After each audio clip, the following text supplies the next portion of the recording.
Hi guys, today we'll be starting with lesson 6, the debt funding, the Indian fund based corporate debt. Now let's see what all topics are going to be covered in this particular chapter. So you can take a screenshot of this. Basically the debt funding, India fund based corporate debt. First thing you will be learning is what are debentures.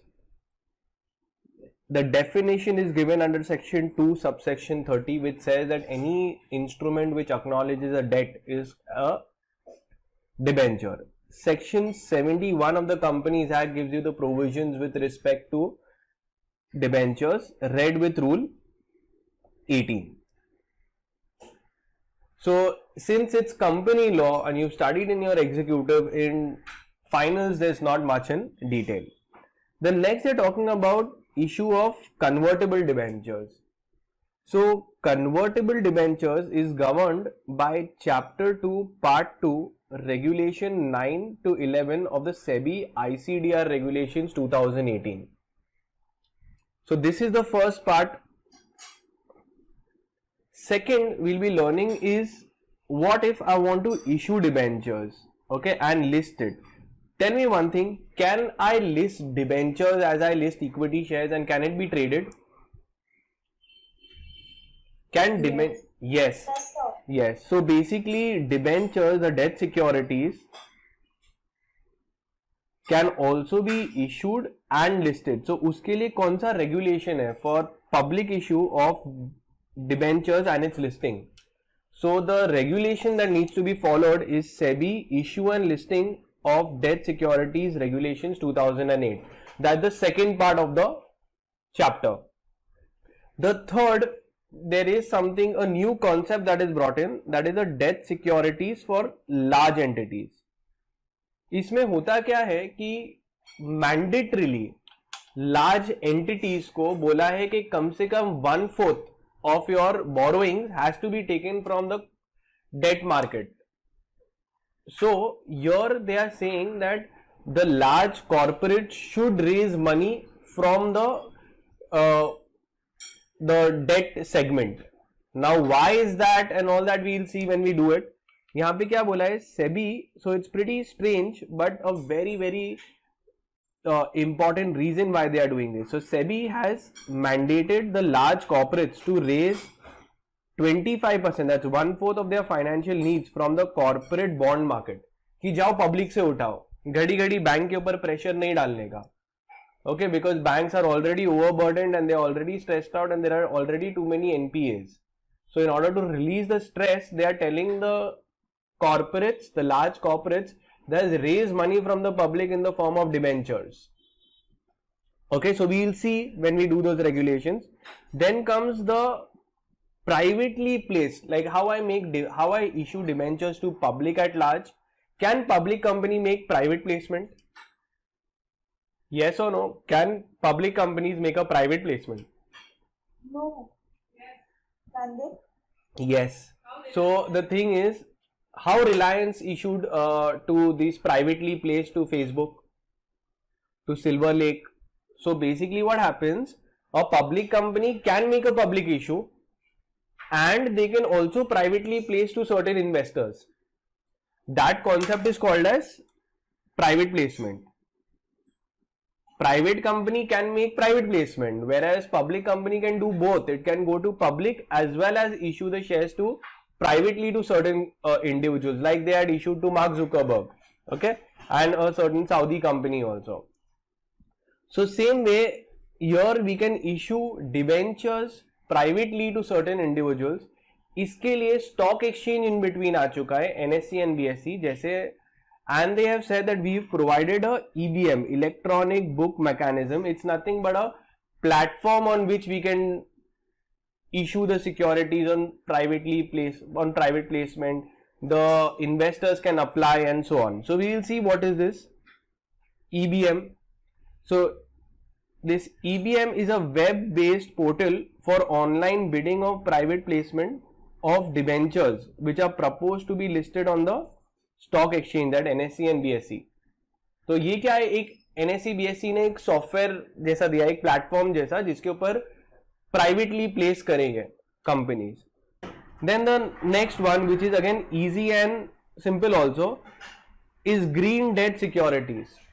From the name itself, can you tell me green debt securities क्या होती होगी? Would they be equity shares or debentures? These will be debentures, and these debentures are distinguished from its purpose. इसका main purpose of issuing these green debt securities is debentures are issued for green projects, environmental friendly projects. अब क्या क्या हो सकते हैं? So this green bonds are debt instruments to finance green projects. Now this could be for climate change, to tackle climate change, for afforestation where more plants will be put, for increasing the biodiversity, for clean transportation, water management, waste management, renewable energy, etc. Clear is now? This is still not developed that much. So you can take the markings with me. I have highlighted the part. Now the first thing they are saying कि कोई भी market के अंदर, okay, if I take any financial market, पैसे तुम कहां से उठा सकते हो? दो ही सोर्सेज है जिधर से तुम पैसे उठा सकते हो. Can you tell me which is this? Funds can come from either own funds और it could come from borrowed funds. Okay, owned में क्या आएगा? Equity and shares and all of that, preference shares and so on. And borrowed में कौन सा आएगा? तुम्हारे debt segment. ये चैप्टर मुझे बताओ, ये इसके रिलेटेड होगा फर्स्ट पार्ट और सेकेंड पार्ट? चैप्टर का नाम ही है debt segment. Okay, so we are talking about your borrowed. ये वाले पार्ट के बारे में अपना चैप्टर होगा. अब बोरोड सेगमेंट भी जो होता है अपना डेट सेगमेंट, दो पार्ट में डिवाइडेड है. ओके, अब कौन से दो पार्ट है? सबसे पहले डेट सिक्योरिटीज कौन इशू करता है? एक एक गवर्नमेंट इशू कर सकती है, government sectors. Have you heard of money market instruments, G securities, treasury bills? तो गवर्नमेंट भी फंड्स उठाती है and in return they give interest and so on. Then even you have your second segment, which is the corporate segment. Corporate sector also issues these debt instruments like debentures, and they raise money in the form of debentures. Let's see. तो कोई भी market के अंदर ये दोनों ही चीज develop होती है तो बहुत इजी होता है कंपनीज के लिए. कभी इक्विटी लिया, कभी डेट उठाया. So a vibrant capital market, both equity and bond segment play a pivotal role to facilitate mobilization, creation on economic growth. अभी role of corporate bond market और भी ज़्यादा important हो चुका है. ये bond market क्यों ऐसा? क्योंकि there is a lot of stress on the banking sector for availing loan. तुमको लोन लेना है, कहां पे जाओगे तुम? If you all want to take loans, which is the first primary place that you will go? Banks. But banks के पास इतने सारे लोग जाने लगे कि वो खुद स्ट्रेस्ड आउट हो गए.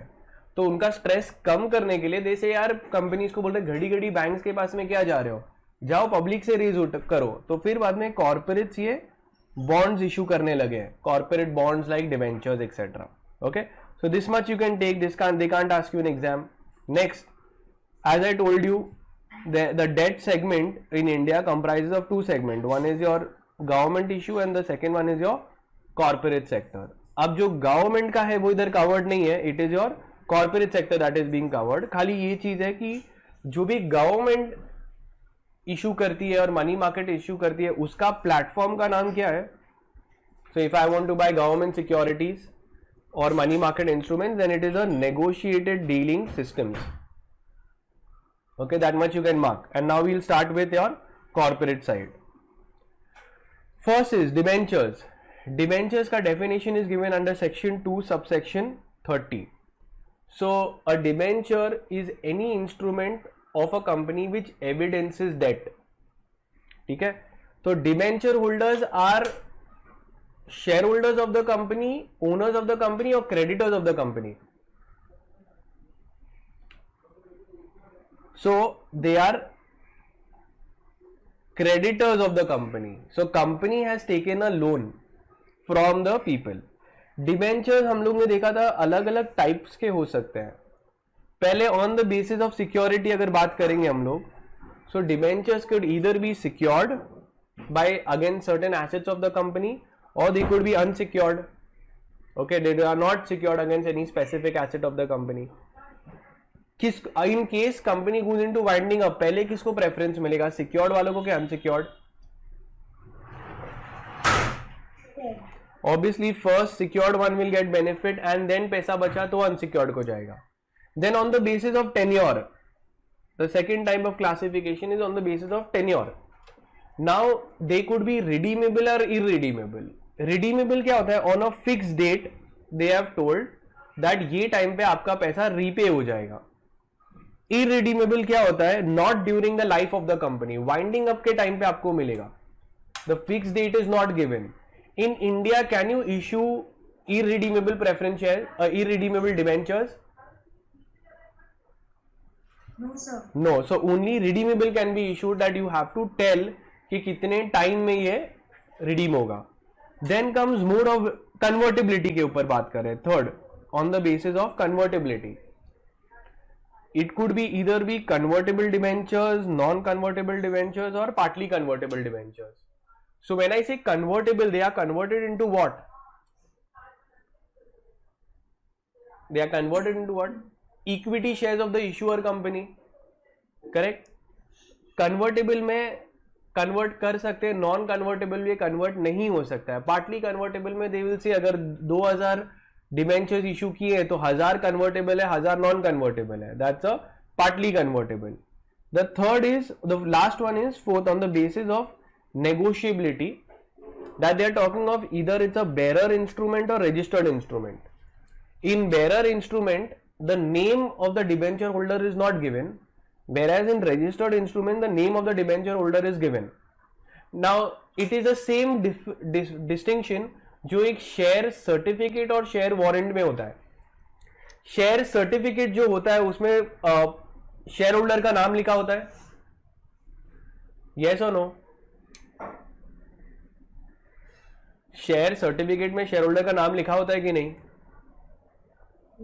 यस. वैसे ही डिबेंचर जब इशू होते हैं तब कंपनी डिबेंचर सर्टिफिकेट इशू करती है और उसके अंदर उस बंदे का नाम लिखा होता है, तो that is a registered instrument. But if they want they can convert it into bearer instrument, where the name will be written removed and it will be written the bearer of this instrument will be entitled to the interest thereof and so on. So this is transferable by mere delivery. The next we are seeing is कौन से regulations framework govern कर रहे हैं, which we will see when we are doing it in detail. Now we are talking of, though not very important, but they have added in. Then after this the actual chapter starts. Now what we were talking about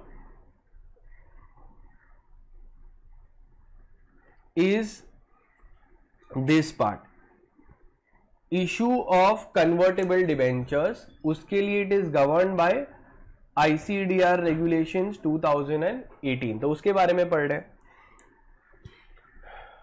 तो मुझे बोलो कि यहां पे कौन सा है? Chapter 2 part 2 of ICDR regulation 2018 covered होगा. इसमें क्या है? Issue of convertible debentures. So it can be converted into equity shares, will be governed by the ICDR regulation, वो लिखा है. Okay. Now what do you mean by a convertible debt instrument? Meaning क्या है meaning? So it is a instrument which acknowledges indebtedness of the company, which acknowledges that yes, the company is in debt, it has to pay you, and which are convertible into equity shares, whether it is constituting a charge or not. Whether it is secured और unsecured वो ठीक है, उसकी बात नहीं है, but it should be a debt and it should be convertible into equity share, तो वो तुम्हारा कन्वर्टेबल डेट इंस्ट्रूमेंट है। अब वो क्या बता रहे, रेगुलेशन 9 ऑफ ICDR 2018, तुम मुझे सोच के बताना, can I list my debentures? Debentures पहली बात लिस्ट होते हैं, येस और नो? डिबेंचर्स लिस्ट होते हैं, Yes. यस। तो डेट सेगमेंट होता है, तुम कभी भी NSE BSE की साइट पे जाओगे ना, इक्विटी सेगमेंट रहेगा और डेट सेगमेंट रहेगा, और डेट भी वहां पे लिस्ट होते हैं और ट्रेड होते हैं, ठीक है। Can I list debentures without even listing equity shares? Yes और नो? मेरी Yes, sir. यस, तो वो रेगुलेशन 9 में दिया है, that an issuer shall be eligible to make a IPO of convertible debt instrument even without making a prior public issue of equity shares and listing thereof. Next, but the company should not be any default of any interest and payment. Obviously, if it is under any default, it will not get. But उसके पास में additional conditions उनको follow करने पड़ेंगे regulation 10 में, for listing for issue of convertible debt instrument. तो convertible debentures issue करना है तो उनको कंडीशंस फॉलो करने पड़ेंगे। क्या है वो कंडीशंस? क्रेडिट रेटिंग लेनी पड़ेगी, डिबेंचर्स इशू कर रहे हैं तो एक अपॉइंट करते हैं debenture trustee, debenture redemption reserve बनाना पड़ेगा, अगर सिक्योर्ड है तो क्या तुमको एक चार्ज क्रिएट करना पड़ेगा, चार्ज अगेंस्ट द एसेट्स, और इसका एक टर्मिनोलॉजी है which they call it as 100% asset cover. अगर मैं सिक्योर्ड डिबेंचर्स इशू कर रहा हूं तो don't you think it should completely secure you, that is the asset value should be enough to redeem the principal and interest. ऐसा नहीं कि तुम्हारे पास से मैं 10 करोड़ का लोन ले रहा हूं और एसेट 1 लाख रुपए की सिक्योरिटी दे रहा हूं, is it secured debentures? 1 crore ले रहा हूं और वहां पे खाली 10 लाख रुपए की प्रॉपर्टी रख रहा हूं, तो बोले नहीं नहीं, पूरा सिक्योरिटी होनी चाहिए। So the asset should be sufficient to discharge the principal amount at all times. इसका एक दूसरा वर्ड बोल सकते हैं 100% asset cover. Clear? That asset should be free from any encumbrance and so on. Now coming to this, ये कौन सा था? ये रेगुलेशन 10 था। अब आ रहे रेगुलेशन 11 पे। Regulation 11 talks about optionally convertible debt instruments into equity shares. तो पहली बात ये कन्वर्टेबल है इनटू इक्विटी शेयर्स और ऑप्शनल है। अब ऑप्शनल में लोगों को इतना क्लैरिटी नहीं होती है। तुमको जो डेट इंस्ट्रूमेंट इशू किया उसके साथ में एक अग्रीमेंट होगा, debenture subscription agreement, which I have also seen.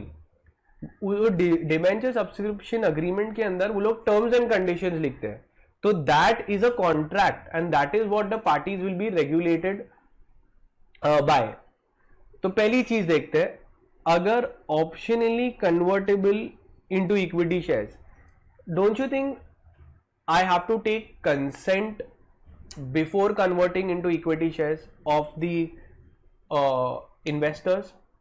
So the issuer shall not convert its optionally into equity shares unless a positive consent is received from the holders, debenture holders. ठीक है, ऐसे ही मैं convert नहीं कर सकता बिना उनके consent के। कैन आई से कि अगर रिप्लाई नहीं मिला मतलब उन लोगों ने असेंट दे दिया? Can non receipt of reply will be considered as a consent? You think? तुम लोग ने रिप्लाई नहीं किया तो मैं मान लू कि सही हो गया वो? तो आंसर इज नो, और non receipt of reply should not be construed as a consent. तो पहली बात, मुझे कंसेंट लेना है तुम लोग का कन्वर्ट करने से पहले, और अगर तुम लोग ने रिप्लाई नहीं किया, आई कैन नॉट से कि इन लोगों ने कंसेंट दे दिया। सेकंड, वो क्या बोल रहे हैं, where the value of the convertible portion exceeds 10 crore rupees, तो अगर 10 करोड़ के ऊपर जा रहा है value of the convertible portion, then the holders of such convertible debt instrument shall be given an option of not converting the convertible portion into equity shares. तो अगर 10 करोड़ के ऊपर है तो उनको एक ऑप्शन दिया जाएगा कि आप चाहो तो मत कन्वर्ट करना. अगर कन्वर्टेबल है ना तो हो भी सकता है, ऑप्शनली कन्वर्टेबल है तो वो हो भी सकता है, नहीं भी हो सकता है. तो तुम्हें ऑप्शन दिया है कि अगर तुम चाहो तो तुम नहीं कन्वर्ट करना. So where the price and everything has been, when the price of the convertible debt instrument and the justification thereof is determined and disclosed to the investors at the time of making issue, it shall not be necessary to give such an option. अगर already convertible instrument के अंदर तुमको बता दिया था कि ये rate पे कन्वर्ट होगा और उसके सारे टर्म्स एंड कंडीशंस दे दिए हैं कन्वर्जन के, so then such a option of not converting will not be given to you because you've already consented and agreed कि हाँ भाई मैं कन्वर्ट करना चाहता हूँ. सो कन्वर्टेबल इंस्ट्रूमेंट में अगर तुमने ऑलरेडी मेंशन कर दिया कि मेरा कन्वर्ट कर देना और ये भाव से कन्वर्ट कर देना और ये तारीख को कन्वर्ट कर देना, तब तुम्हारा अप्रूवल लेने की जरूरत नहीं है क्योंकि पहले ही अप्रूवल मिल चुका है. Okay. The provision shall not apply if such redemption is as per the disclosures in the offer document. तो घड़ी घड़ी अप्रूवल लेने की जरूरत नहीं है अगर हम लोग सब ऑफर डॉक्यूमेंट के हिसाब से चल रहे हैं. नेक्स्ट, अगर होल्डर्स ने डिसाइड किया कि उनको कन्वर्ट नहीं करना है after 3 years, we can tell that do you want to convert into equity shares और you don't want to convert. तो लेट्स से 3 years खत्म हो गए, लॉक इन पीरियड खत्म हो गया और 3 years के बाद में मैं तुमको पूछ रहा हूं कि तुमको कन्वर्ट होना है कि नहीं. कन्वर्ट होना है तो कर दूंगा और अगर नहीं कन्वर्ट होना है तो क्या करना पड़ेगा? I have to redeem that part of the instrument within 1 month from which the option is exercise that you don't want to convert at a price which shall not be less than the face value. समझो, where an option is given to the holders and they decide not to exercise the option and they don't want to convert, then I will have to repay them the amount, redeem them. Clear? Then they are saying issue of convertible debt instruments for financing. Now this they are saying that अगर मैं promoters के shares को buy out करने के लिए कोई loan दे रहा हूं, so that is not allowed. देखो समझो क्या लिखा है. An issuer shall not issue convertible debt instruments for acquiring shares of any person who is a part of the promoter group. तो कंपनी क्या कर रही है? इशुअर है और यहां पे इन्वेस्टर है.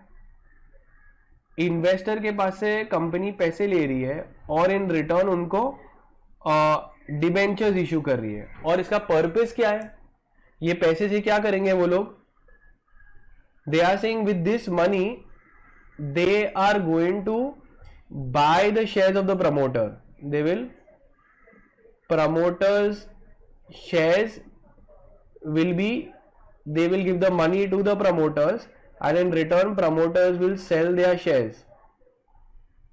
So don't you think this is like giving an exit opportunity to the promoters? मैं पैसे उठा रहा हूं पब्लिक के पास से और प्रमोटर्स के शेयर्स बाय कर रहा हूं, तो प्रमोटर्स को तो अच्छा खासा पैसा मिलके निकल रहे वो लोग. तो बोल रहे ऐसा नहीं कर सकते हो. You cannot issue debentures for acquiring shares of the promoter group. ठीक है? An issuer shall be eligible to issue, अब वो लोग एक्सेप्शन भी दे रहे हैं.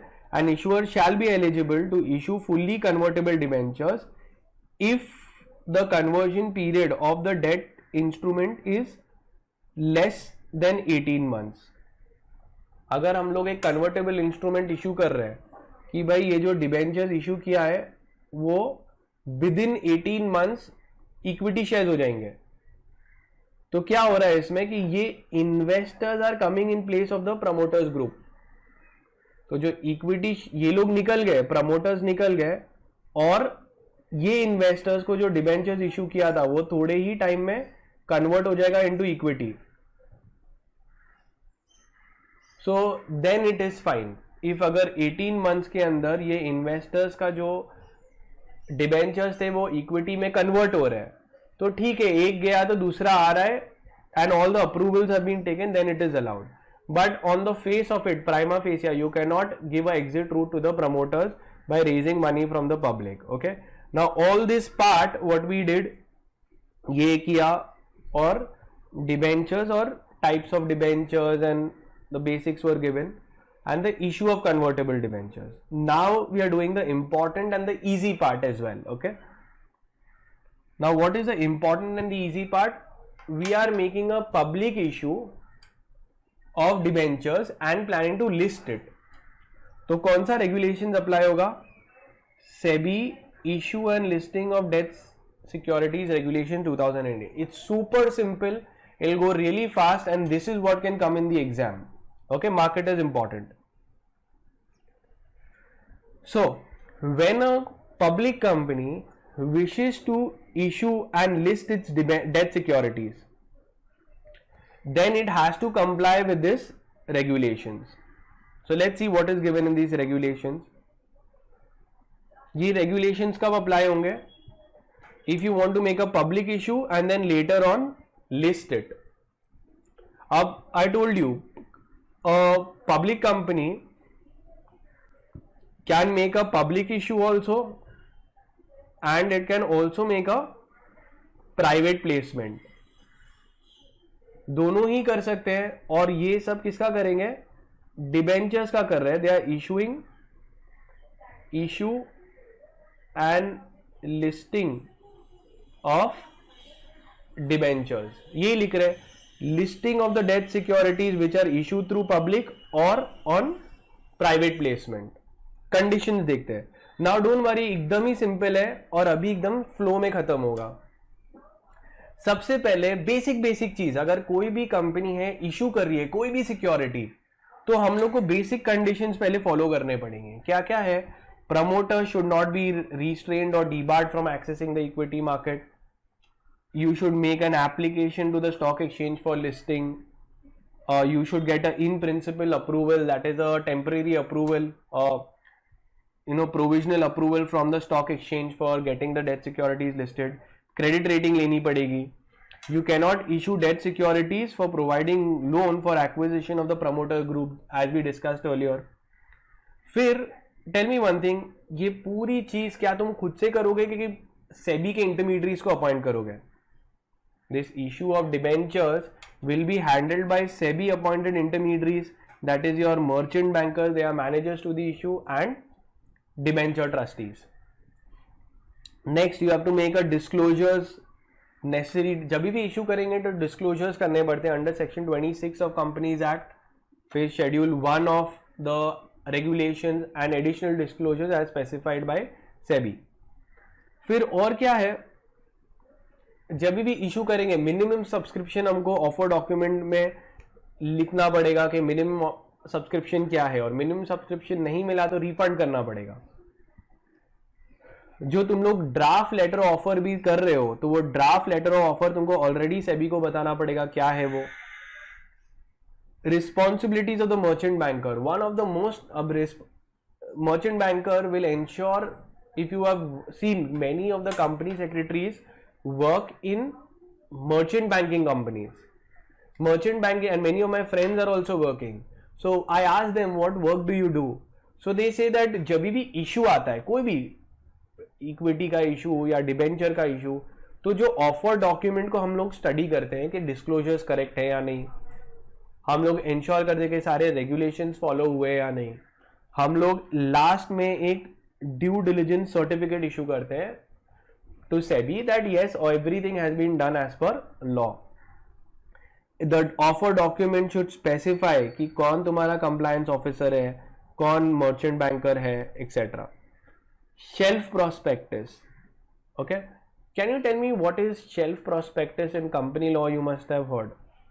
So when a company is planning to make a multiple issues करने चाहते हो इन अ वैलिडिटी पीरियड, वो जनरली 1 ईयर का टाइम दिया रहता है, उसके अंदर तुम घड़ी घड़ी इशू कर सकते हो, but every time then I don't have to go and take approval of my offer document. I just file a information memorandum और मैं पब्लिक इशू कर सकता हूं. समझते हैं? अगर मुझे पता है कि एक साल में मैं 4 बार पब्लिक इशू करने वाला हूं, ठीक है, तो हर टाइम में स्टॉक एक्सचेंज के पास में अप्रूवल लेने जाओ कि ये करूं क्या, तो एक ही बार में मैं शेल्फ प्रोस्पेक्टिस फाइल कर देता हूं और मैं बोल रहा हूं कि एक साल में मैं मल्टीपल टाइम्स इशू करने वाला हूं. आप यही प्रोस्पेक्टिस घड़ी घड़ी देख लेना. तो इसमें मुझे अप्रूवल लेने की जरूरत नहीं है each time I go for public issue, but I need to at least inform them कि मैं गया. तो एक इंफॉर्मेशन मेमोरेंडम फाइल करना पड़ेगा where I provide them the information that I have gone on this time. So the following companies may file a shelf prospectus under section 31. तो वो लोग ने दिया है कौन कौन शेल्फ प्रोस्पेक्टिस फाइल कर सकता है. Listed companies who have fulfilled this criteria can go for shelf prospectus. But जब भी shelf prospectus फाइल कर रहे हो, you will have to file a copy of information memorandum with the stock exchange and SEBI, and also filing with the registrar as given in Companies Act. Then mode of disclosures, ये जो भी तुम issue कर रहे हो, disclosures कैसे होंगे? Websites पे होंगे, website of stock exchange, website of the issuer, merchant banker, and this offer document will also be available for download on PDF, so on. Advertisements हो जाएगा, the issuer should make an advertisement in the newspapers also, public issue है तो, and it should not contain any misleading, any untrue statement. Abridged prospectus, अब तुम notice करो ये सब कुछ का इशू का सब all the criteria are same only. Abridged prospectus क्या होता है? इफ यू हैव सीन, कोई भी कंपनी की जब इशू आती है उसका प्रोस्पेक्टिस स्टडी करोगे तो तुमको पता चलेगा it runs into hundreds of pages. तो क्या कोई भी इन्वेस्टर इतना पढ़ पाएगा? और he would want a short summary के क्या हुआ है. तो एक अब्रिज प्रोस्पेक्टिस क्या होता है? एप्लीकेशन फॉर्म के साथ में ही एक सेलिएंट फीचर्स दिए रहते हैं, द हाइलाइट्स दिए रहते हैं, वो हाइलाइट्स अब्रिज प्रोस्पेक्टिस में दिए रहते हैं. तो एप्लीकेशन फॉर्म के साथ में हाइलाइट्स दे देना चाहिए, that is called as a abridged prospectus. Online issuance करेंगे तो एक प्रॉपर स्टॉक एक्सचेंज की वेबसाइट से करना पड़ेगा. इशू प्राइस तुम डिटरमाइन कर सकते हो कि तुमको डेट सिक्योरिटीज का क्या प्राइस रखना है. Okay, and this may be done through fix price method, या तो तुम खुद ही बता दो कि तुम्हारा प्राइसिंग क्या है, or you can determine it through book building process as we have seen in normal issues also. Minimum subscription should be received. अब ये लोग क्या बोल रहे हैं कि जो भी टैक्स फ्री बॉन्ड्स रहते हैं उसके लिए मिनिमम सब्सक्रिप्शन की जरूरत नहीं होती है. We've seen so many corporate bonds issue होते हैं. अब कोई corporate bonds जो होते हैं they are beneficial for the country, so then tax benefits are given. So here they are saying that corporate bonds on which tax exemption has been given, उनके लिए minimum subscription required नहीं होता है. You can appoint underwriters to underwrite your issue. Prohibition of any misstatement, should not disclose or omit to disclose any material fact. Trust deed, अगर तुम ही सोचो हम लोग डिबेंचर ट्रस्टीज को अपॉइंट कर रहे हैं, तो डिबेंचर ट्रस्टीज को कैसे अपॉइंट करोगे? By way of a trust deed. Company law में भी पढ़ाई होगा. So it has to be entered within 3 months from the closure of the issue.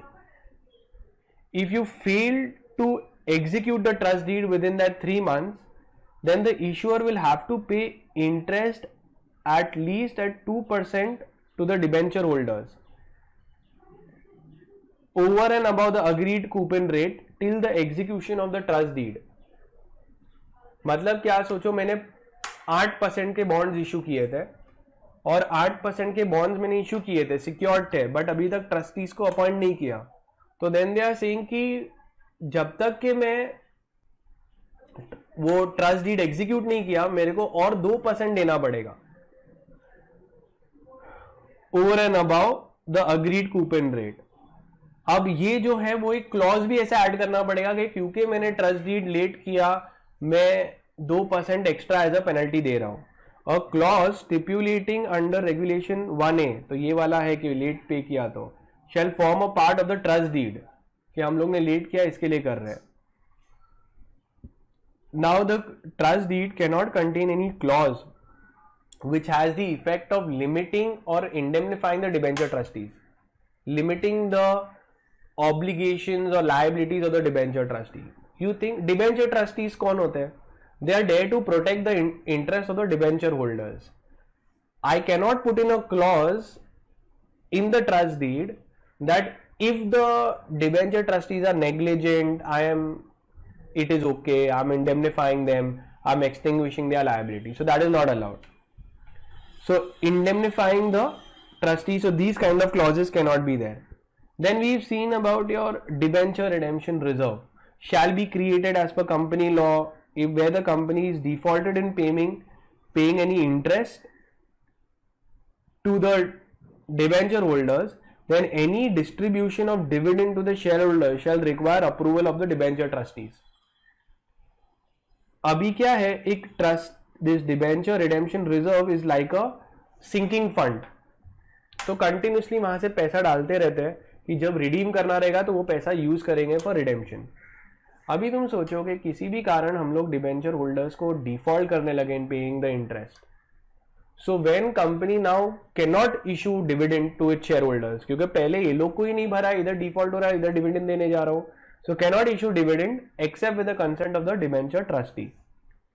Creation of charge, as we have said that it should create a charge on the property, it should be free from encumbrances, कोई पहले से इसके ऊपर charge नहीं हुआ होगा, अगर हुआ भी है तो पहले वाले बंदे का कंसेंट लेना पड़ेगा. That's what they've given.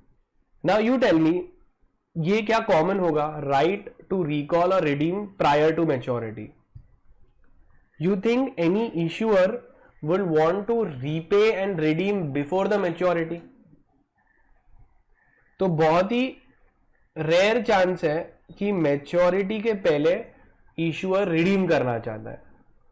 अब इसमें दो टाइप के ऑप्शंस दे सकते हैं, एक है कॉल ऑप्शन और एक है put option.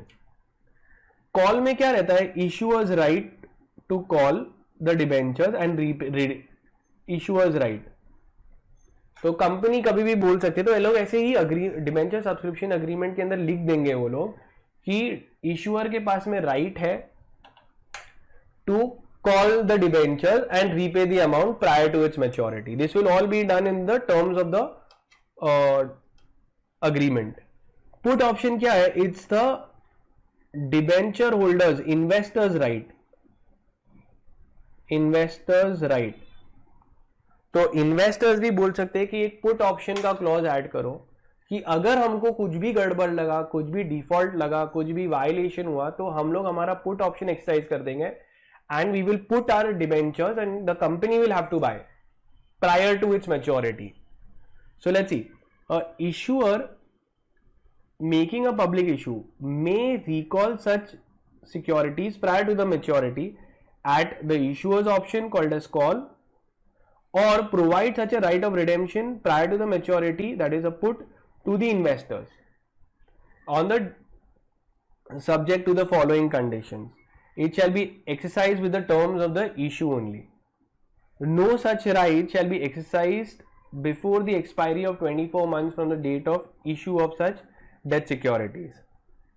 Issuer shall send a notice to all the eligible holders at least 21 days before the date of exercising such right. तो नोटिस तो देना पड़ेगा, उनको बताना पड़ेगा कि मैं मेरा ये राइट एक्सरसाइज कर रहा हूं.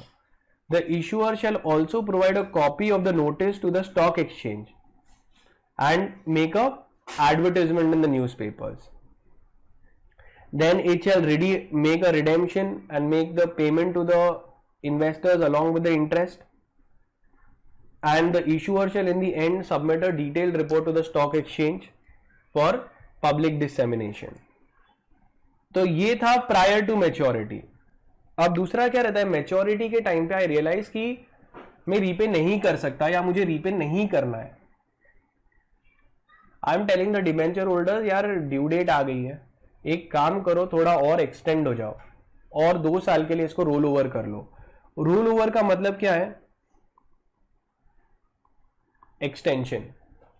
So if the debentures were issued for 3 years and 3 years has lapsed and I say एक काम करो थोड़ा 1 year के लिए और extend कर लो, 1 year roll over, I will pay you good amount of interest rate. So this the issuer shall redeem as per the offer document. ठीक है, any issuer of extending the time for the debt securities can only be done with the consent of the special resolution. 75% of the holders should agree to this. Notice shall contain the disclosures and the rationale for rollover and also the credit rating बताना पड़ेगा, क्योंकि investors तो डर ही जाएंगे ना, company काय के लिए रोल ओवर करने बोल रही है, तो क्रेडिट रेटिंग देना पड़ेगा, स्पेशल नोटिस लेना पड़ेगा, स्टॉक एक्सचेंज को इन्फॉर्म करना पड़ेगा. अब ये पार्ट इंपॉर्टेंट है, कंडीशंस फॉर रोल ओवर. ये कभी एग्जाम में भी पूछे है. फर्स्ट थिंग है स्पेशल रेजोल्यूशन लेना पड़ेगा, क्रेडिट रेटिंग एजेंसी के पास से रेटिंग लेनी पड़ेगी, फ्रेश ट्रस्ट डीड एग्जीक्यूट करना पड़ेगा, एडिक्वेट सिक्योरिटी क्रिएट करनी पड़ेगी और जो भी डिसेंटिंग शेयर होल्डर्स है उनको एग्जिट अपॉर्चुनिटी देना पड़ेगा. Then comes mandatory listing, and issuer desirous of making an offer of debt securities shall make an application for listing on one or more recognized stock exchange. Now the next is about consolidation and reissuance of debt securities. Now understand what is this consolidation and reissuance. Firstly, now pay attention, थोड़ा confusing लग सकता है, it's a concept, okay? Companies, in order to raise money from debt, they either go to banks, but banks बहुत strict रहती है तो वो लोग नॉर्मल पब्लिक के पास में जाते हैं. They issue debentures to the public and raise money.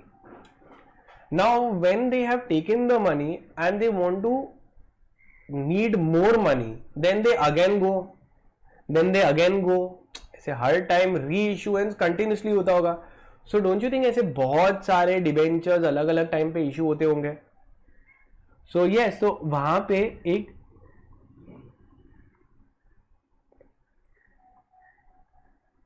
Fragmentation of date हो जाता है. फ्रैगमेंटेशन मतलब क्या? ऐसे छोटे छोटे छोटे बहुत सारे डेट्स हो गए. तो एक कमिटी बनाई थी, ओके. उस कमिटी के अंदर उन लोगों ने क्या सजेस्ट किया कि एक काम करो, ये जो तुम्हारे कंटिन्यूसली तुम नए नए इशू करते हो, तुम उसको मत इशू करो new, because every time a security is issued a ISIN number is generated. ISIN number क्या होता है? It is your International Securities Identification Number. So जितनी भी बार मैं इशू करूंगा ISIN न्यू आएगा, तो पता चल रहा है कि मार्केट में इतने सारे ISIN नंबर्स इशू हो रहे हैं और जो ऑलरेडी एग्जिस्टिंग हो गए हैं, तुमको लग रहा है उसमें ट्रेडिंग होने वाली है. You think already existing debentures में ट्रेडिंग होती होगी, लाइक लिक्विडिटी होती होगी. शेयर्स में कैसे लिक्विडिटी होती है ट्रेडिंग में? यू थिंक डेट सेगमेंट में लिक्विडिटी होती है? No. So to enhance liquidity in the market, in the bond, corporate bond market, वो लोग ने क्या किया, एंड टू स्टॉप फ्रैगमेंटाइजेशन, मतलब छोटे छोटे parts, they have said why don't you consolidate and re issue the existing debentures. मतलब क्या कि जैसे वो डिबेंचर्स मैच्योर होंगे आप उसको ही री इशू कर दो, तो कंपनी के पास में पैसे रहते ही है और वो कंटिन्यूसली री इशू होते रहेंगे, तो वो ISIN नंबर भी सेम रहेगा, नए नए इशू भी नहीं होंगे, और ISIN सेम होगा ना तो स्टैम्प ड्यूटी भी नहीं लगेगी. So when ever there is a new instrument issue तो स्टैम्प ड्यूटी लगती है, बट री issuance of the same security पे स्टैम्प ड्यूटी नहीं लगती है. तो अ इशूअर में, अब ये कॉन्सेप्ट नहीं दिया है but I just explained it. Consolidation मतलब क्या? वही सेम डेट इंस्ट्रूमेंट्स को मैच्योरिटी के बाद में री इशू करते हैं बस. एन इशूअर में carry out consolidation and re issuance of A debt securities upon the following condition. Articles of association should permit it. It should be done on private placement. Credit rating लेनी चाहिए. उसकी ratings को periodically assess करना चाहिए, रीवैलिडेट होना चाहिए, and all the necessary disclosure should be made. ISIN number, every time a security is issued, ISIN number is generated. Continuous listing requirement has to be followed. You have to obtain credit rating and periodically review it. Change in rating should be promptly disseminated. Debenture trustee must disclose अगर कोई default हुआ, कोई failure हुआ और revision हुआ in the rating, तो ये सब कुछ उसको inform करना पड़ेगा. Trading will be done and cleared. Information will be put up on the company's website. Obligation of the trustees, they have to furnish to SEBI a due diligence certificate. They have to protect the interest of the debenture holders. They'll be bound and have to follow the duties under the Debenture Trustee Regulation 1993. They have to provide all the material disclosure of all the material events on the ongoing basis. अब आता है obligations of the issuer and lead banker. Same thing, merchant banker की क्या जिम्मेदारी होगी? सबसे important है उसका ड्यू डिलिजेंस सर्टिफिकेट. उसको इंश्योर करना पड़ेगा कि ये जो भी इश्यू किया है not to defraud anyone. All the necessary disclosures are made and there is a equitable treatment of all the applicants. Next, तो ये प्रोसीजर दिया हुआ है, फ्लो चार्ट बहुत ही सिंपल है, समराइज कर रहा है and then this topic gets over. First is, अगर मुझे डेट सेगमेंट इशू करना है तो मुझे एप्लीकेशन करना पड़ेगा स्टॉक एक्सचेंज में, क्रेडिट रेटिंग लेनी पड़ेगी, डिपॉजिटरी के साथ में डीमैटेरियलाइजेशन का अग्रीमेंट करना पड़ेगा, मर्चेंट बैंकर्स को अपॉइंट करने पड़ेंगे, ऑफर डॉक्यूमेंट्स फाइल करना पड़ेगा, एडवर्टाइज करना पड़ेगा, मिनिमम सब्सक्रिप्शन रिसीव करना पड़ेगा, non received of minimum subscription refund करना पड़ेगा. अब day count for debt securities बहुत ही सिंपल है but not that important. Let's see, day count मतलब क्या? What if the interest due date falls on a holiday? If the interest payment falls on a holiday, सोचो कि 26 जन या एक पब्लिक हॉलीडे है, संडे को आ रहा है वो, तब ऐसे केस में क्या आ रहा है? The payment shell be made on the following working day. However, future coupon rate should not be affected with the schedule. तो अगर एक हॉलीडे पे आया है, नेशनल हॉलीडे पे, बट दूसरे सब अफेक्ट नहीं होंगे. वो अगर सोचो एवरी थर्ड को मैं दे रहा हूं, एक थर्ड पे हॉलीडे आया तो उस थर्ड को नहीं दूंगा, फोर्थ को दूंगा, बट बाकी सब future issues will not be affected. Subsequent coupon schedule would not be disturbed merely because the payment date in respect of one particular coupon payment has been postponed earlier because of it falling on a holiday. फिर next part क्या बोल रहा है कि एक uniform methodology shall be followed for calculation of interest payment. सोचो अगर interest 12% है और annually रहेगा तो वो एक बार ही डिवाइड होगा. अगर मैं हाफ ईयरली बोल रहा हूं तो 2 बार डिवाइड होगा. अगर मैं उसको क्वार्टरली बोल रहा हूं तो 4 बार डिवाइड होगा. वही दे रहे वो लोग. हाफ ईयरली रहेगा तो it will be divided twice. If it is quarterly then 4 times and if it is monthly then 12 times divide होगा. सिंपल है. और नंबर ऑफ डेज भी क्या रहेगा? 365 डेज ही होंगे. बट अगर लीप ईयर है तो तुम्हें 366 डेज लेना पड़ेगा. That is it. Now coming to the next important part. Now the private placement under the SEBI ILDS regulations 2008. As we saw that a public company can make a public issue, which we just did, and also they can make a private placement to a certain investor. अब private placement जो है, it will be an offer to subscribe to the debt securities as given under section 23 of Companies Act. Section 23 में लिखा हुआ है कि एक public company private placement भी कर सकती है और पब्लिक इशू भी कर सकती है. तो in person to that they are saying कि एक पब्लिक कंपनी यहाँ पे प्राइवेट प्लेसमेंट कर रही है. SEBI has allowed issue of debt securities through private placement under these regulations. Now would anyone prefer a public issue to raise money और private placement, अगर amount same आ रहा है तो? Would you prefer going to public when you can raise the same amount, or you'd like to do a private placement if you can raise the same amount? So private placement. Obviously private placement, you know the party, फटाफट पैसा आ रहा है. Public issue में बहुत सारा process होता है. यहाँ पे देखो, अगर कोई प्राइवेट प्लेसमेंट कर रहा है तो क्या क्या कंडीशंस है, एकदम छोटे से कंडीशंस है. सबसे पहले क्या है कि तुम वो जो प्राइवेटली प्लेस करोगे उसको तुम लिस्ट करने का एप्लीकेशन कर देना चाहिए. You have to comply with companies act, credit rating लेना चाहिए, डीमटेरियलाइजेशन फॉर्म में होना चाहिए, डिस्क्लोजर्स प्रोवाइड किए जाने चाहिए. You have to choose one of the stock exchange as a designated stock exchange. If I am listed on NSE and BSE both, I have to choose my primary stock exchange called as the designated stock exchange, and then I have to comply with the regulations. Disclosures करने पड़ेंगे. क्या क्या disclosures होने पड़ेंगे? It will be in the offer document and on the website. If I want, company can also make a shelf prospectus. Shelf disclosure document क्या होता है? Is not required to file a disclosure requirement while making a subsequent private placement of debt securities. So here, if I am planning to make multiple private placements during a validity period, so I file a shelf document. Shelf document वहाँ पे shelf पे रख दो. मैं पहले से ही बता रहा हूँ कि I'm going to make multiple issues. So every time I go for multiple issues, I don't need your approval. I will just intimate you. ठीक है, and move ahead. Now coming to a very very very important part, which is your fund raising by issuance of debt securities by large entities. अब क्या था, इसका background समझते हैं.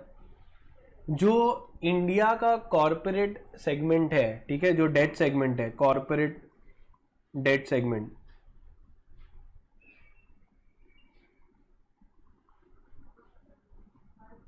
उसको develop करना चाहता है. लाइक हाउ इक्विटी सेगमेंट होता है, वी आर सेइंग आप ये कॉर्पोरेट डेट सेगमेंट को डेवलप करना है. सो कैसे डेवलप करेंगे? How can we develop?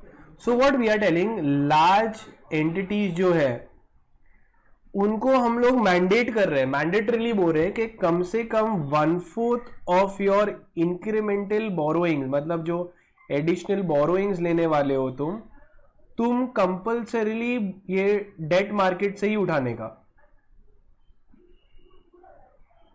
Debt market से ही उठाना पड़ेगा तुमको मैंडेटरीली. 1/4 मतलब 25%. तो they are saying why? So we are saying that see listen, normally where do you take loan from? So they will say we take loan from banks. Now banks are already under tremendous pressure and they are already have a lot of NPAs. To release the pressure from banks and to share the pressure, we want to develop this bond market.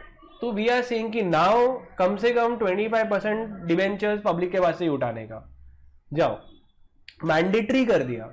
ठीक है. So if we also see, SEBI has worked on the announcement which mandates large corporates to raise 25% of their financial needs from the corporate bond market only. ठीक है. Since it is a nascent stage, it is a initial stage, it has been given a soft touch. मतलब ज़्यादा उसके ऊपर pressurisation नहीं कर रहे हम लोग, but that is what the objective is. Framework क्या बोल रहा है कि shall be applicable from 1st January 2020. The framework shall be applicable to all listed entities, but except scheduled commercial banks. Banks को तो बचाने के लिए कर रहे हैं हम लोग, तो हम लोग कॉर्पोरेट्स को बोल रहे हैं अदर देन बैंक्स कि आप लोगों को कंपलसरी बॉन्ड मार्केट से पैसा उठाना पड़ेगा लार्ज कॉर्पोरेट्स के लिए. अब लेट्स से लार्ज कॉर्पोरेट है कौन जिनको ये कंपलसरी उठाना पड़ेगा from this? Firstly they are listed, they have listed their debentures on the stock market already, have they are specified securities और डेट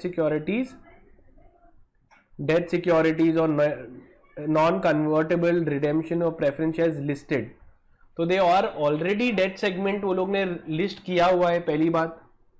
दूसरा, वो लोग ऑलरेडी काफी सब लोन लेके बैठे हुए हैं पहले से, So they already have a outstanding long-term borrowing of 100 crores or more.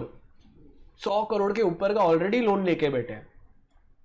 और थर्ड, उनके पास में क्रेडिट रेटिंग अभी भी, even in spite of taking such a big loan, there credit rating is of AA and above. So if you see, these large corporates are not just normal people or normal companies, they are like really efficiently working companies. तो ऐसी companies को क्या बोला वो लोग ने कि boss, कम से कम अभी जो तुम्हारा एडिशनल बोरोइंग करोगे ना, तो 25% जरा 25% फ्रॉम मार्केट भी उठा लो लोन. ठीक है. तो if you see, very few companies will come in this criteria. So tell me, a company like Infosys which has zero debt, can they come under this large corporate? No, they don't have debt only. तो उनके ऊपर नहीं apply होगा. It will apply on companies like Reliance Industries, which already might be listed. They might be having a borrowing of 100 crores or more and still have a rating of AA and above. So if you see, very tiny lot comes under this, but these tiny lot are the big fish. उनको क्या बोल रहे हैं कि आप जरा हमको help करो बॉन्ड मार्केट डेवलप करने के लिए. और उनको क्या बोला है यहाँ पे,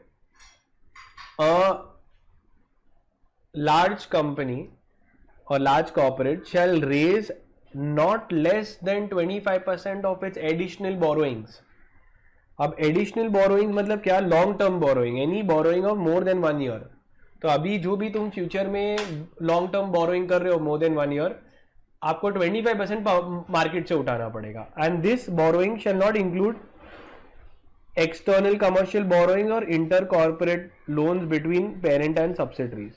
So when we are saying borrowings, so we are saying long-term borrowings and not including these kind of borrowings.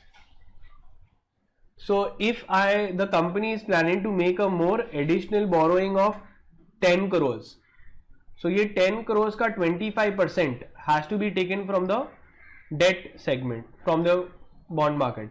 But if this 10 crores is taken as a ECB or has been taken a loan between holding and subsidiary, then it will not be applicable. Apart from these loans, जो भी दूसरे long term loans है, उसका 25% market से उठाना है. अब इसका क्या फ्रेमवर्क दिया है समझो. An entity identified as a large corporate, इनके ऊपर ये अप्लाई होगा. तो फॉर फाइनेंशियल ईयर 2020 एंड 21 उनको हर साल जो भी उनके इंक्रीमेंटल बोरोइंग्स है 25% उनको डेट सेगमेंट से उठाना पड़ेगा. For year 20 and 21 the requirement of meeting this additional borrowing norm shall be applicable on annual basis. अब उसके नेक्स्ट ईयर मतलब from financial year 22 they are saying 2-2 साल का हम लोग काउंट करेंगे. It will be taken with this need will have to be met over a continuous block of 2 years.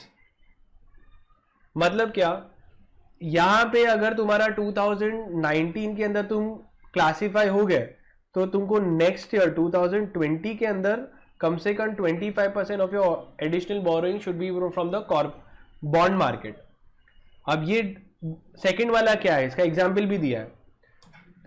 अगर मैं इसको करंट ईयर बेस ईयर बना रहा हूं, करंट ईयर टी बोल के 2020 को बेस ईयर बना रहा हूं 20, तो 2019 कैन आई से इट इज T-1, यस. और यहां से 2021 can be called as T+1. बहुत ही सिंपल है, खाली ऐसा कॉम्प्लिकेट एग्जाम्पल दिया इसलिए मैं बता रहा हूं. अब अगर तुम T-1 में लार्ज कॉर्पोरेट आइडेंटिफाई हो गए तो तुम्हारे next 2 years that is your T और T+1 जो दिया हुआ है इसका 2 years में तुम्हें जो भी मिला के तुम्हारा जो भी बोरोइंग्स है उसका 25% तुम्हें बॉन्ड मार्केट से उठाना पड़ेगा. तो let's see, the requirement of mandatory incremental borrowing will be met over a continuous block of 2 years from 2022. A listed entity identified as a large corporate on the last day of T-1, मतलब यहां पे T-1 में it has been classified as a large corporate shall fulfill the requirement of incremental borrowing in T and T+1, 25% उनको उठाना पड़ेगा. Large corporate बोलेंगे नहीं उठाएंगे हम लोग, क्या करोगे तुम? तो देन यहां पे अगर जितना अमाउंट तुमने मार्केट से नहीं उठाया उतनी की तुम्हें पेनल्टी लगा देगी. So the SEBI you could say is arm twisting the large corporates to raise money from the corporate debt segment. So however, if at the end of 2 years there is a shortfall in the requisite borrowing, then a monetary penalty of 0.2% of the shortfall shall be borrowed, shall be levied and shall be paid to the stock exchange. तो penalty लग जाएगी. अब ये ऐसे large corporates के ऊपर थोड़ा disclosure requirements भी है. Disclosure requirements क्या है? जब तुम आइडेंटिफाई हो गया एज ए लार्ज कॉर्पोरेट तो within 30 days from the beginning of the financial year disclose the fact that they are identified as a large corporate. तो जैसे फाइनेंशियल ईयर चालू होता है उसके 30 दिन के अंदर उनको बताना पड़ेगा हम लोग लार्ज कॉर्पोरेट है, हमारे ऊपर ये 25% of incremental borrowing has to be taken from bond market. ये हम लोग एक डिक्लेरेशन दे रहे हैं और विद इन 40, ये तो स्टार्ट ऑफ द ईयर का है, एंड ऑफ द ईयर भी एक और डिक्लेरेशन ले रहे हैं डिस्क्लोजर दैट उन लोग ने इंक्रीमेंटल बोरोइंग कितना लिया है. ठीक है. And the disclosure shall be certified by both company secretaries and chief financial officers. Now these large corporates could be huge entities, so they would not try to interfere with the SEBI and they would quietly do their incremental borrowing from the bond market. Now coming to the next thing, the next point. So we've seen the large entities where SEBI mandates corporates to raise 25% of their financial needs from the corporate bond market. अब next part कर रहे हैं, that is private placement के लिए एक platform बना दिया है. प्राइवेट प्लेसमेंट अगर डेट सिक्योरिटीज का करना है तो एक प्लेटफॉर्म बना है. समझते क्या की टर्म्स है, बाकी का कॉन्सेप्ट एकदम सेम है. कॉन्सेप्ट समझना खाली. पहली चीज, the SEBI ILDS regulations governs public issue through public issue of debt segment और even private placement. Privately place किया और फिर उसको लिस्ट कर रहा हो, तो दोनों ही ILDS रेगुलेशन 2008 के अंदर कवर्ड है. अब देखते हैं, जब प्राइवेट प्लेसमेंट होगा तब एक इलेक्ट्रॉनिक बुक मैकेनिज्म इंट्रोड्यूस किया है, एक प्लेटफॉर्म इंट्रोड्यूस किया है जिसके अंदर प्राइवेट प्लेसमेंट के लिए बिडिंग हो सकती है and so on. So I will explain क्या है ये. सो सबसे पहले क्या होता है, understand the issuer, like let's say मेरी कंपनी है इन्फोसिस. इन्फोसिस को लोन लेना है let's say from the investors.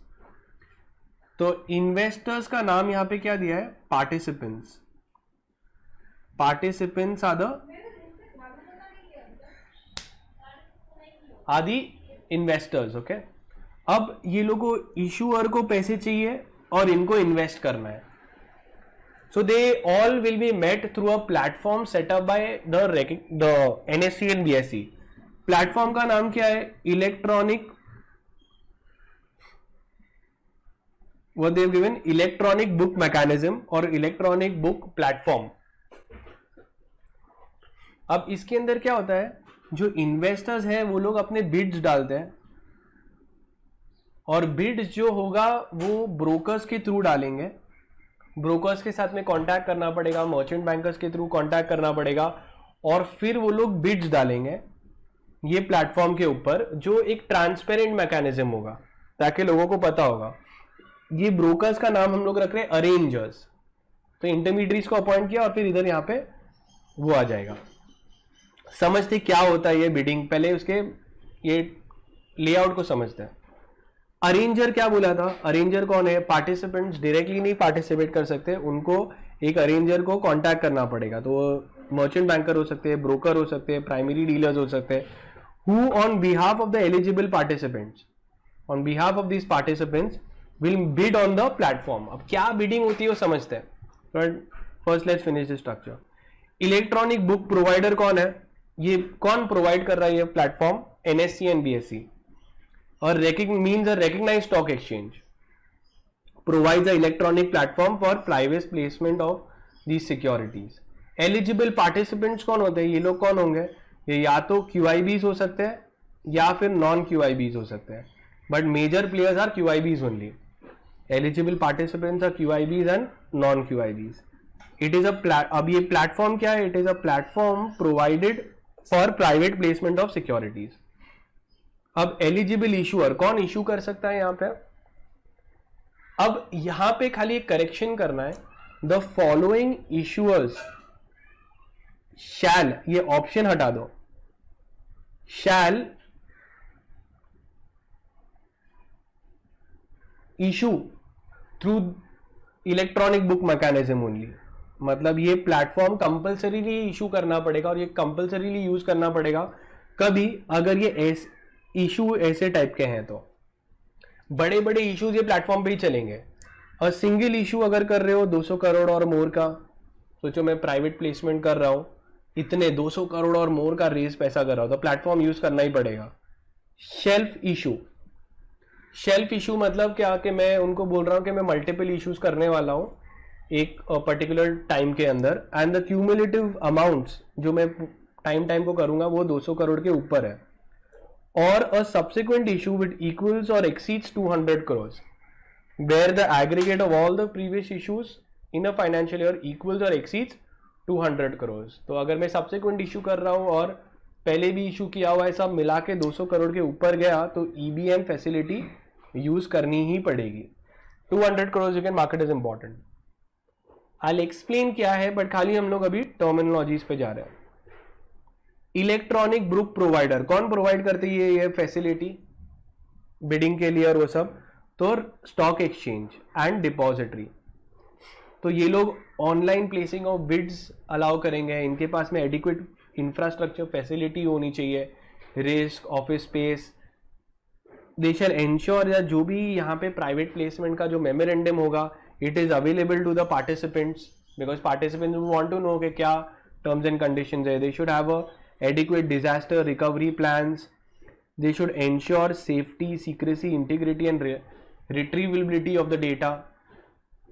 अब ये जो है प्लेटफॉर्म, इसका ऑडिट होगा by a auditor, that is a certified information system auditor. Because क्या होता है, तुम इमेजिन करो ये प्लेटफॉर्म पे बिडिंग्स होगी और इशूअर्स होंगे, प्लेटफॉर्म क्रैश ना हो जाए. तो चेक करने के लिए platform safe, secure, reliable and trustworthy है या नहीं, तो एक सिस्टम ऑडिटर्स को बिठाते वो लोग. Okay, these are certified information system auditors. They will certify whether the system is working correctly और no. So EBM shall make a information related issue related on its website. फिर बाद में वो जो भी वेबसाइट के ऊपर बताएंगे वो लोग. Obligation and duties very simple, they have to put the details here. The procedure should be standardized. They should ensure that there is a secrecy and audit trail you can check up. They should coordination होना चाहिए. biddings होगी इसके ऊपर, timely secured biddings होगी, grievances address होंगे, और ensure paying of funds and allotment of securities will be done through the same platform. अब bidding process, तो bidding क्या होगा? Only between 9 AM to 5 PM. ऐसा नहीं कि रात के 12 बजे बिड कर रहे हो, बोलेंगे पता नहीं 12 बजे ऐसा क्यों बिड कर रहा है, what is wrong with him at this time. Bidding period should be open at least for 1 hour. Bidding announcement में वो लोग करेंगे कि the issuer shell make a bidding announcement on this platform at least 1 working day before initiating the bidding process. तो bidding process initiate होने के एक दिन पहले तो करना ही, बताना ही पड़ेगा. Details of the opening and the closing time will be given. Changes on the bidding date shall be given, but shall be allowed maximum 2 times. Bidding and allotment process. So ये एक anonymous order driven system होगा. पता नहीं होगा कि कौन किसने क्या bid किया है. Cancellation of the bids or modification shall be allowed subject to It can be made during the bidding period. No cancellation is allowed in the last 10 minutes of the bidding period. Or in the last 10 minutes only upward revision is allowed. Investors are now permitted to make multiple bids on the issue.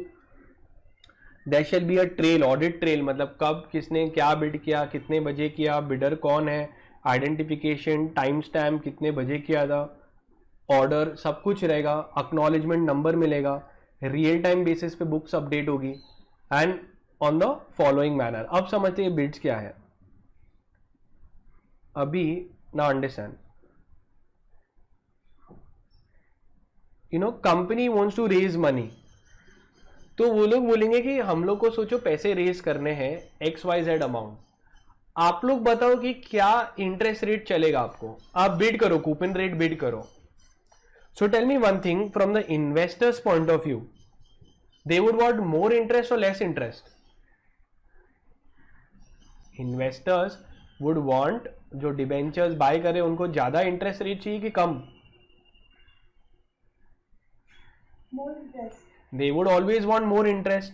तो 5% पे खाली 10 करोड़ लोग जितना पैसे देने तैयार है. Bidding आई, 5% के लिए खाली 10 करोड़ लोग आए. 6% के लिए ज्यादा लोग आ गए, 12 करोड़ जितना मिल सकता है.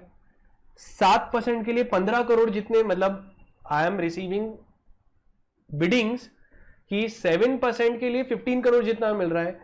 8, तो जैसे जैसे इंटरेस्ट रेट बढ़ जाऊंगा, more people will be ready to provide me capital.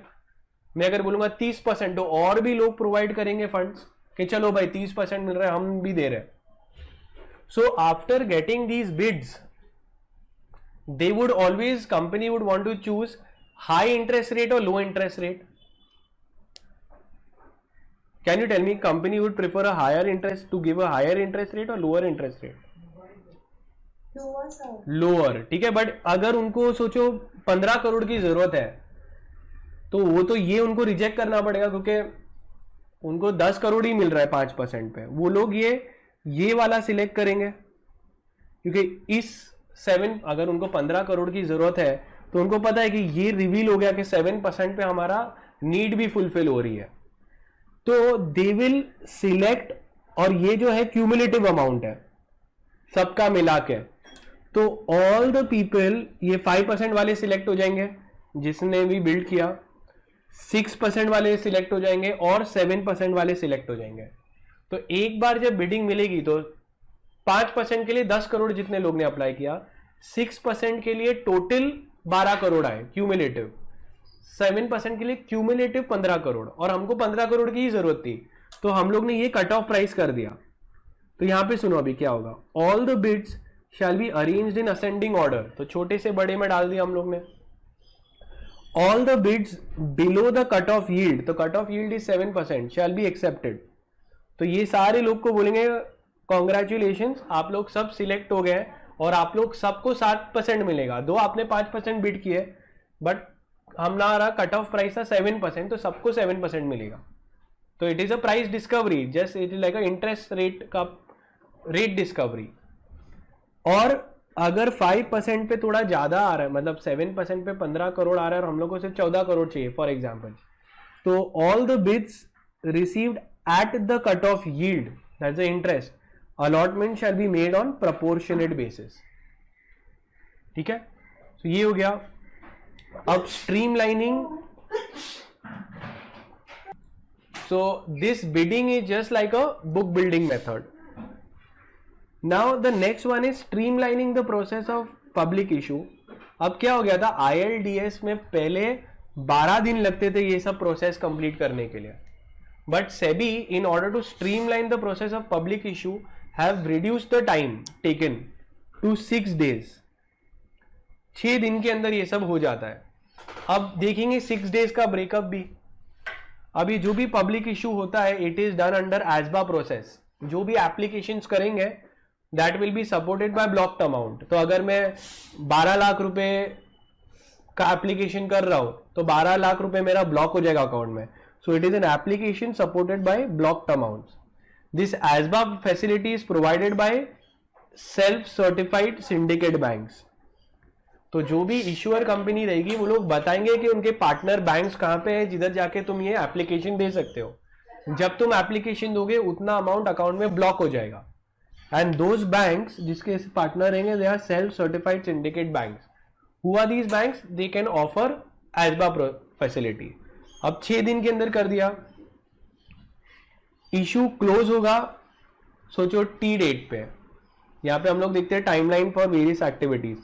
जैसे इशू क्लोज हुआ, मॉडिफिकेशन का वो लोग टाइम दे रहे हैं T+1, you don't need to know all this. They will continue blocking the funds T+1 पे। फिर मर्चेंट बैंकर्स सारा डिटेल्स, अलॉटमेंट का डिटेल्स बता देंगे। shall submit to the relevant stock exchange except listing and allotment, and this is for the purpose of listing permission T+2 days पे।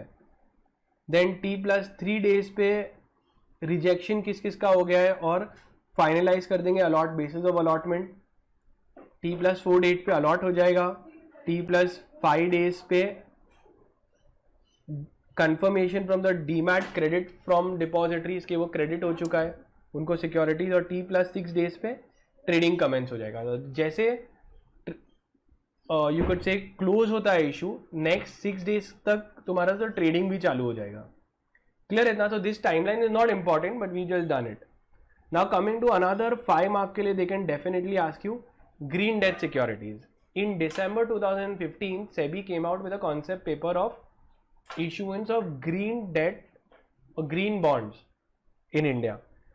अब ये green debt securities क्या है? These are debt securities, these are debentures, the proceeds of which will be used for environmental projects. So the funds raised through ins of debt securities will be utilized for any of the following categories: renewable energy use करना, transportation, water management, climate change, energy efficiency, waste management, afforestation, planting of forest, increasing the biodiversity or conserving the biodiversity। Disclosures देने पड़ेंगे।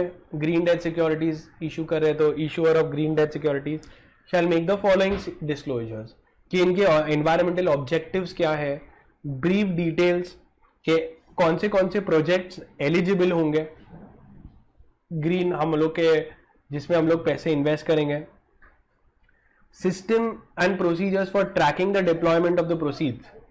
तो हम लोग जो पैसे raise करेंगे public के पास से वो जा रहा है कहाँ पे है वो उसको ट्रैक करेंगे। Details of the projects, they may appoint a third party reviewer who will review and certify the project evaluations and selection criteria. Continuous disclosures उनको करना पड़ेगा under the LODR।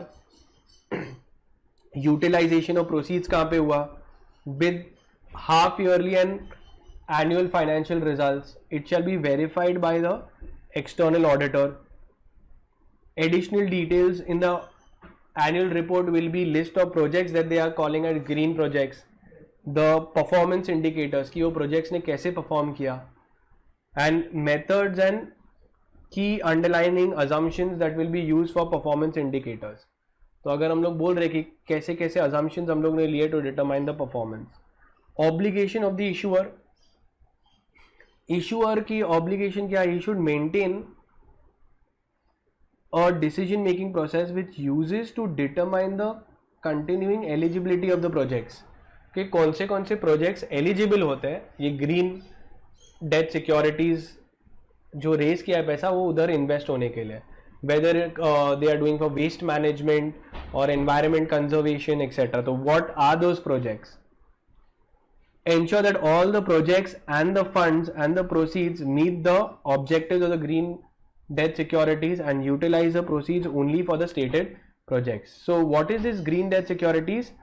It is nothing, these are only debentures which are only distinguished by the purpose where the funds will be used, and then we are done with the chapter. Clear? So the questions that can be framed are here only. You can take a screenshot and nothing more. That is it, and then we are done with the chapter.